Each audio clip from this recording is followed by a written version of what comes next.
sehat untuk kita semua.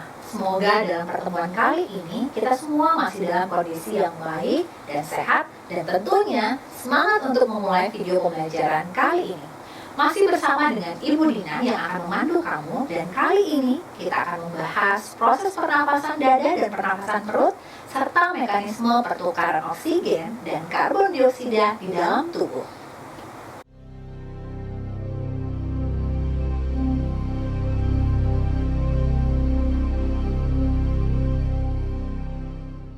Jika di dalam video pembelajaran sebelumnya kita membahas topik mekanisme pernapasan dada dan perut, maka fokus pembahasan pada video kali ini adalah mekanisme pertukaran oksigen dan karbon dioksida.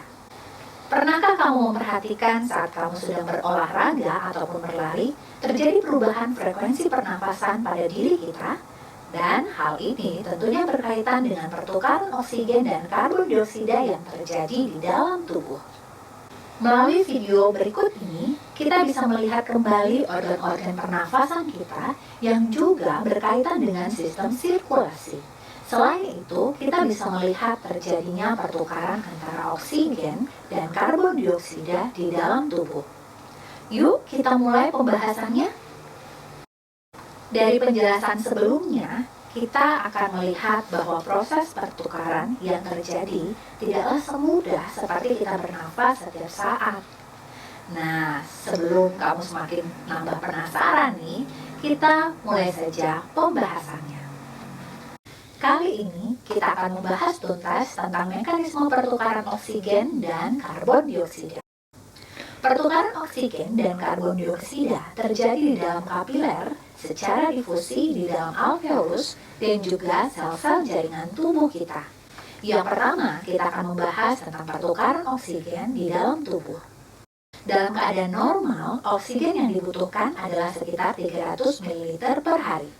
Dan sekitar 97% oksigen yang masuk ke dalam darah akan diangkut oleh hemoglobin di dalam eritrosit yang akan membentuk oksihemoglobin atau yang dikenal dengan 2-HbO2. Berikut adalah reaksinya. Adapun 2-3% lagi oksigen akan terlarut dan diangkut oleh plasma darah. Nah, proses pengikatan dan pelepasan oksigen dipengaruhi oleh 3 hal. Yang pertama, tekanan oksigen, kadar oksigen, dan kadar karbon dioksida di dalam jaringan tubuh yang terjadi secara difusi. Dan proses difusi pun terjadi berlangsung sederhana, yaitu hanya dengan gerakan molekul secara bebas melalui membran sel dari konsentrasi tinggi atau tekanan tinggi ke konsentrasi rendah atau tekanan rendah. Berikut proses difusinya dapat dijelaskan. Seperti yang kita ketahui bahwa tekanan oksigen baik di luar ataupun di dalam tubuh kita berbeda-beda. Nah, kita bisa saksikan di bagian ini. Kemudian, tekanan parsial oksigen pun berbeda, maka hemoglobin akan mengangkut oksigen sampai ke jaringan tubuh. Nah, di dalam sel-sel tubuh, oksigen nantinya akan digunakan untuk proses respirasi di dalam mitokondria sel. Nah, semakin banyak oksigen yang digunakan oleh sel-sel tubuh, maka semakin banyak pula karbon dioksida yang terbentuk dari proses respirasi. Selanjutnya, kita akan membahas dan menjelaskan proses pertukaran karbon dioksida. Proses respirasi di jaringan tubuh pastinya akan menghasilkan karbon dioksida.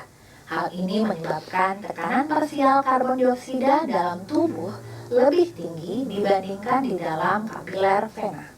Sehingga karbon dioksida berdifusi ke vena dan dibawa ke paru-paru. Nah, prosesnya adalah sebagai berikut. Untuk tekanan parsial karbon dioksida itu berbeda-beda seperti yang bisa kita lihat di bawah ini.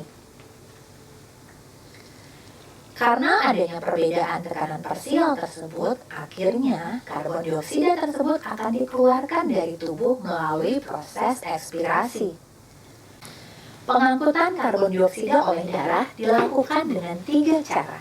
Yang pertama, karbon dioksida yang larut di dalam plasma darah akan membentuk asam karbonat sekitar 6-10%. Yang kedua, karbon dioksida yang terikat oleh hemoglobin. Nah, sebanyak 30% karbon dioksida berikatan dengan hemoglobin akan membentuk karbaminohemoglobin atau HbCO2. Yang ketiga, karbon dioksida akan diangkut dalam bentuk bikarbonat. Sebanyak 60% karbon dioksida itu akan diubah menjadi ion bikarbonat di dalam sel darah merah dengan bantuan enzim karbonat anhidrase. Enzim ini memungkinkan mempercepat reaksi yang terjadi di dalam sel darah merah dibandingkan pada saat di dalam plasma darah. Nah, untuk reaksi kimianya adalah sebagai berikut. Air akan berikatan dengan karbon dioksida dan dengan bantuan enzim karbonat anhidrase akan menjadi H2CO3 atau asam karbonat. Dan asam karbonat bisa dipecah menjadi ion hidrogen dan ion karbonat atau HCO3-.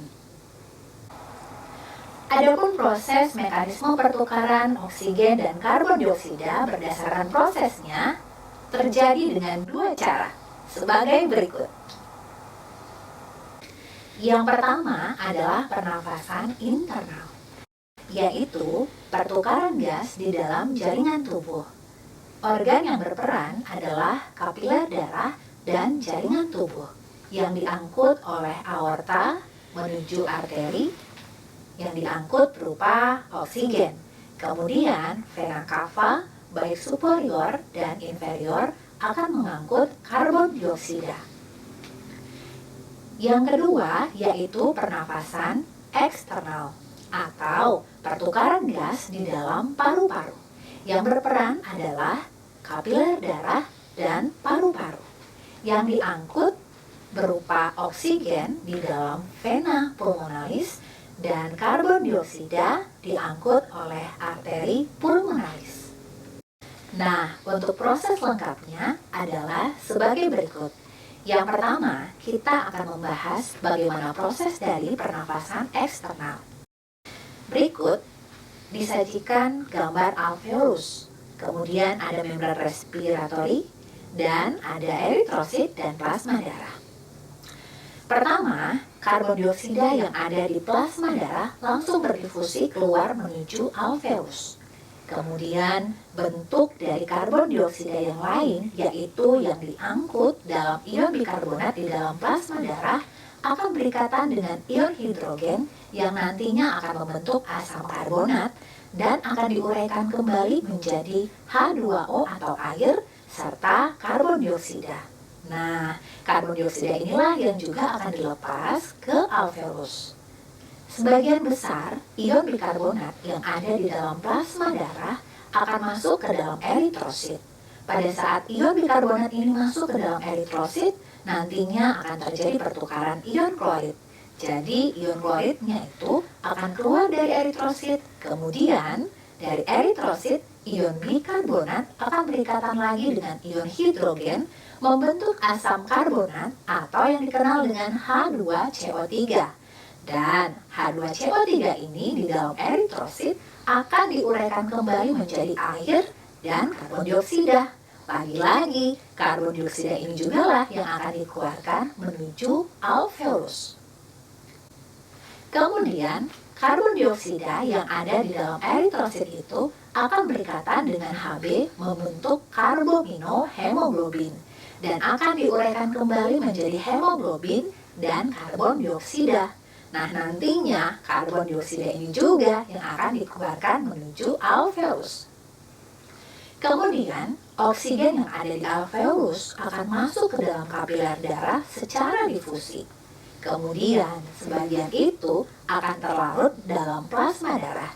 Dan sebagian besarnya lagi akan berikatan dengan hemoglobin yang ada di eritrosit dan membentuk oksihemoglobin yang sudah dijelaskan sebelumnya.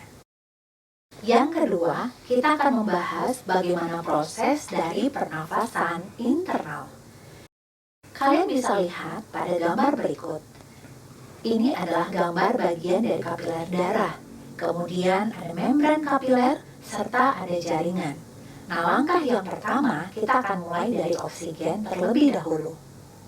Oksigen yang larut dalam plasma darah langsung akan berdifusi menuju ke sel-sel yang ada di dalam jaringan, sehingga oksigennya akan masuk.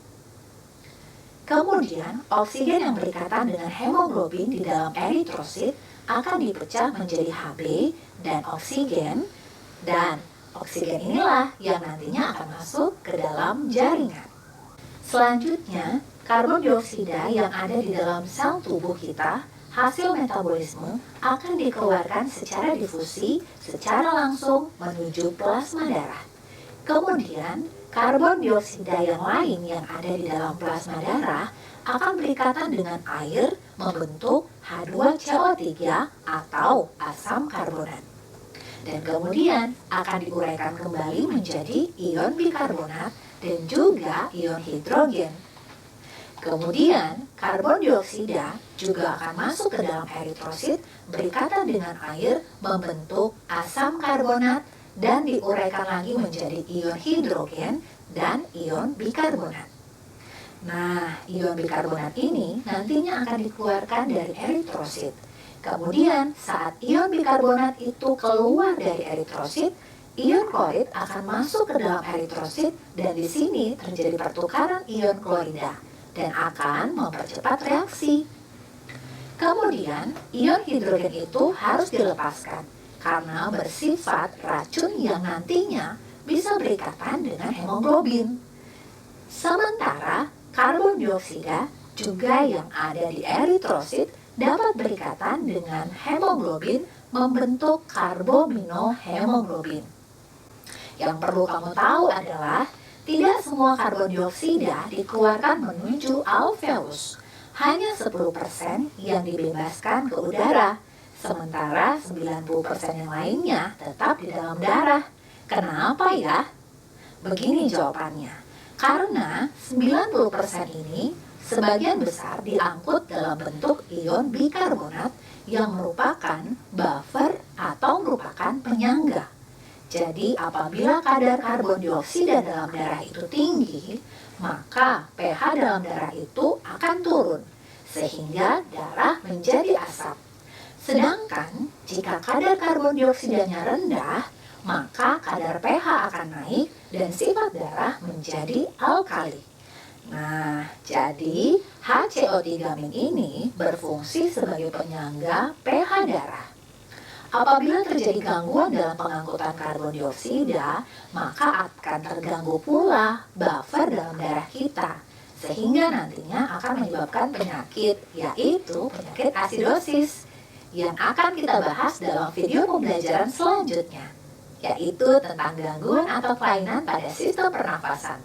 Seru kan? Jadi, kita sekarang sudah tahu nih bagaimana proses pertukarannya. Setelah tadi kita membahas materi, sekarang mari kita berlatih menjawab soal. Berikut soalnya. Berikut ini yang dimaksud dengan pernafasan eksternal adalah pertukaran titik-titik. Ayo silahkan dicoba, apa ya kira-kira jawabannya?